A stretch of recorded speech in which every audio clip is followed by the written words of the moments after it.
You know, I had one like that, and I wore it out. I liked it so well. Another person said, you know, it looks good, but it doesn't go well with your suit and tie. And then so I said, well, I'm going to explain this later. Just relax. It's going to be all explained to you. And so I'll show you what happened here. I'll take this off, and a very dear friend of mine, is he here? Are you here, Jeff? There you are.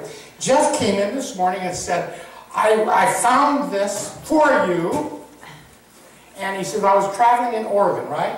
I told Jeff one day he was wearing something like this. I said, I really like you in that. And so he literally found this, went miles away, and brought it forward. So then I looked at it in the mirror today, and I thought, well, I need to increase something here. So I found these prayer beads that somebody gave me about 5 years ago, and I said, I wonder where those prayer beads are. And I said, well, they're in the car someplace, so I found them under the seat.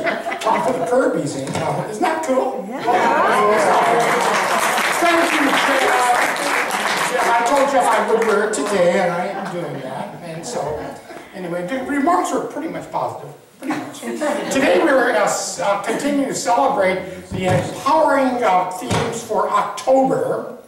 And those themes, and Jeannie's here, and she says, I'll let you know if you're talking too low.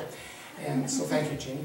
But, and if I'm talking too high, you're going to have to go like this. But anyway, the empowering themes of self-image and divine gifts. That's our theme for this month. And I thought about that, and I said, what if I asked them, what is the greatest gift you have, besides your loved ones, of course? What is the greatest gift that you have as human beings? If I were to ask that question, I don't expect you to respond, but think about that. What is the greatest gift that we have? And so I thought about it this last week and again this morning, and I came up with this idea that the greatest gift that Angelo has is the perfection of my divine nature and my ability to create my life experiences. Think about that. That's a great gift, isn't it? Now, that gift can be a blessing, can it? Would you say it's a blessing always? How many think it's a blessing always? Raise your hand. It can also be a curse. That's all right. Because my ability to create my life experiences depends on a lot of things. Number one, Angelo's here. Yes, I'm an alien. I'm here to experience this human trauma. And to learn how to function in this physical body. But I'm also here to try to figure out how to deal with a conditioned human mind that's always focusing on the past, always wanting to bring doubt and fear into my existence. Do you have that situation at times too? We all have that situation. We have this mind, we call it a conditioned mind, that tends to focus, does not embrace the unknown. Is so fearful of the unknown. Does not embrace change. And when you think about that, we're creative beings, for goodness sakes. And we're here to create change. That's why we're all about. So we're, you know, it's kind of a detriment in many ways. And what this mind does, it's objectively, what it does, it gives direction. And I came up with a name for our subconscious mind that might be more understandable. And I call it a creative incubator. We all have a creative incubator that's with us all the time. We call it the subconscious mind. Religious science calls it the creative medium. But it's that part of God itself, the activity of God, the creativeness of God, that responds to our energized thought, that always provides us an answer, and the answer is always yes.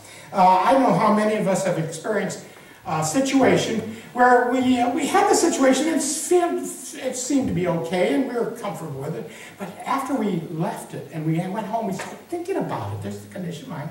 My God, should I have said that? Should I have done this? And it becomes a very negative experience because this human mind of us, it's always reviewing and always evaluating and always labeling. Just the last couple of weeks, something happened to me. We had a beautiful meeting, and I thought the meeting was really good. And when I left it and went home, I started thinking, my mind started saying, Angela, why did you say this? Why did you say that? Couldn't you have thought of something better to say? All you've done is created anger and you've created hard feelings in this person. And I really thought about that because Angela doesn't like to hurt feelings and does not like to create hostility. So about 3 days later, the lady who I was thinking about came into my office and said, Angela, give me a big hug. I want to thank you for a great meeting. I just want to make sure that I didn't irritate you in any way, that I didn't that you haven't lost confidence in me. Isn't that interesting? So I had a totally different reading on that. Each one of us, Murray Lane, one of our founding ministers, used to call it the committee in the head. But I call it like the Supreme Court in the head. I mean, we carry that with us, this evaluation, always and always. And when I come up with a creative idea, and some of them are pretty crazy, and we know that. And some of them are not so crazy. But we come up with a creative idea, we want to try. What does it tell us? It whispers in my ear and says, Angela, that's nonsense. No one's going to like it. You're going to go down the tubes on us, blah, blah, blah, blah, blah. I've got a little case in point on that and how we tend to accept and believe this Supreme Court in the head, this judge. A lady by the name of Dwight Morrow had a daughter named Annie Lindbergh. Anyway, Mrs. Morrow decided, I'm going to invite my husband's business partner over, and it was J.P. Morgan. How many of you know about J.P. Morgan? I'm going to invite J.P. Morgan over, my husband's business partner, who was working late, but he was going to come in later on that evening, so that he can get to know his partner's family. That's cool. But then, all of a sudden, she said, oh, I have a real problem with this. Because J.P. Morgan had a huge red nose. And this conditioned mind of ours goes into what we call the what ifs. What if, what if, what if? So all of a sudden she started thinking, oh my gosh, what if I have a 4-year daughter, Annie, who is brutally honest, who focuses and straightforward on everything, and then the conditioned mind kicked in. What if Annie has something about his nose? Or worse than that, what if Annie wanted to go and examine it and touch it? Oh my gosh, what's going to happen here? So she was focusing on that a week before JP came to visit. Well, anyway, JP comes, and he's sitting down, you know, the cordial and all this, and Annie sat there just staring at his nose. Well, how we focus and put things in mind. Mrs. Morrow, she, in the back of her mind, said, oh my God, I wish she'd stop staring at his nose while she's trying to carry on a conversation. So finally it came time for Annie to go to bed. And she says, Annie, I think you need to say goodnight to Mr. Morgan and go to bed. And she says, good night, Mr. Morgan, and she goes to bed. Phew, my God, this is all happening. Thank God I got through that. It's so neat. I'm done. It's good. I'm going to make it now. And then so the tea was ready. She says, you know, Mr. Morgan, the tea's ready. And she brings a pot of tea in. And she's pouring tea into the cup there. And she says to J.P. Morgan, what would you like to use in your nose? Lemon or cream?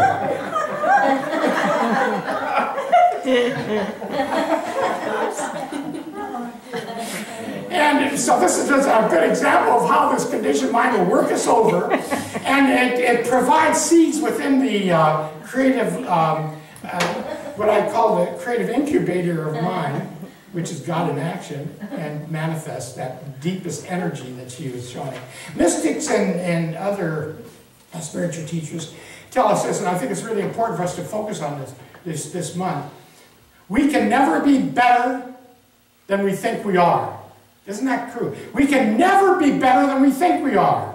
And those of us who do counseling, that's in our minds all the time. When people come and they're so involved with their stuff, and their whole conscience has been taken over by this stuff. And just to bring out that thing that we can never be better than we think we are. But singularly saying, and also included in that is, situations can never and generally aren't better than we think they are. Do you agree with that?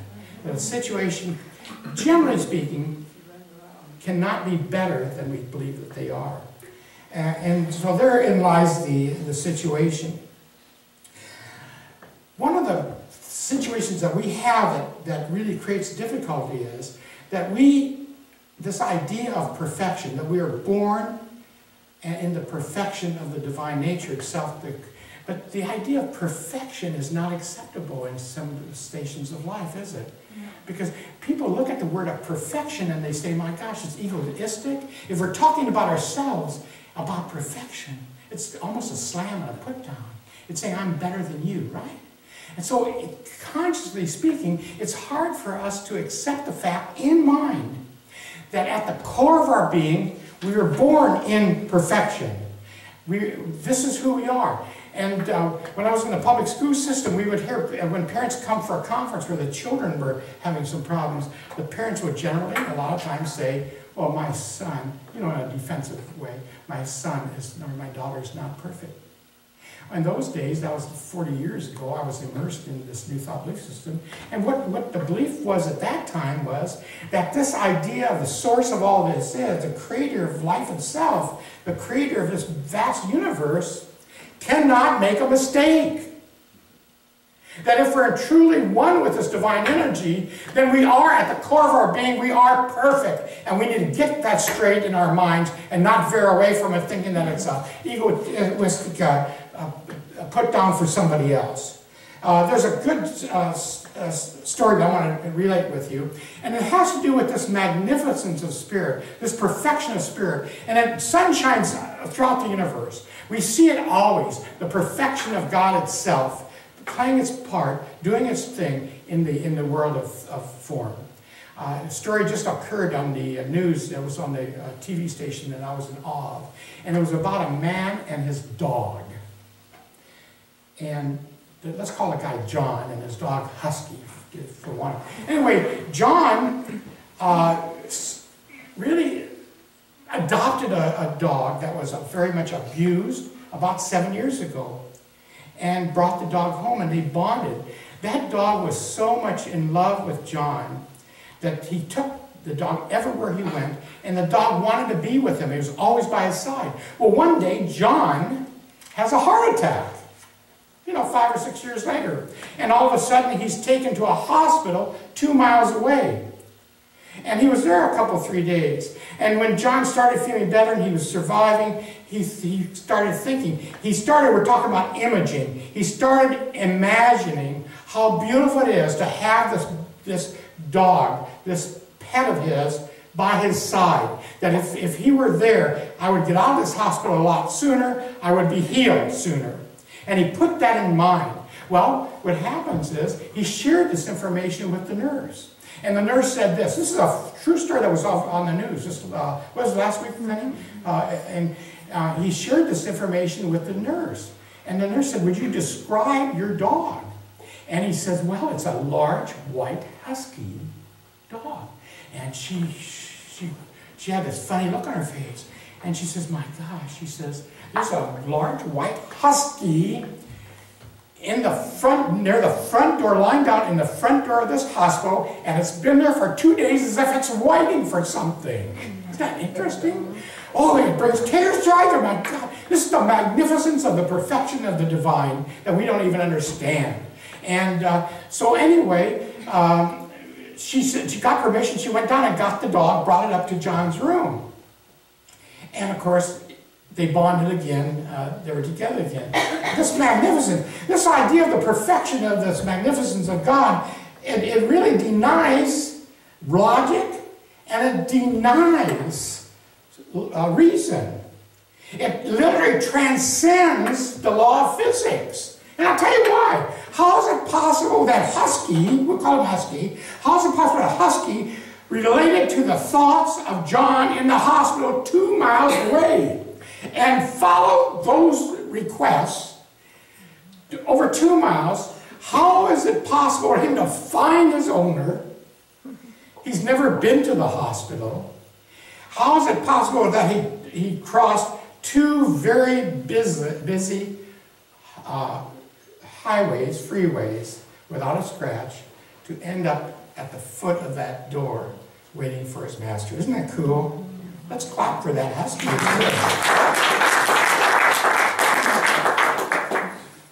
The greatest gift we can possibly have is to put in mind that which we want to experience. But it's important for us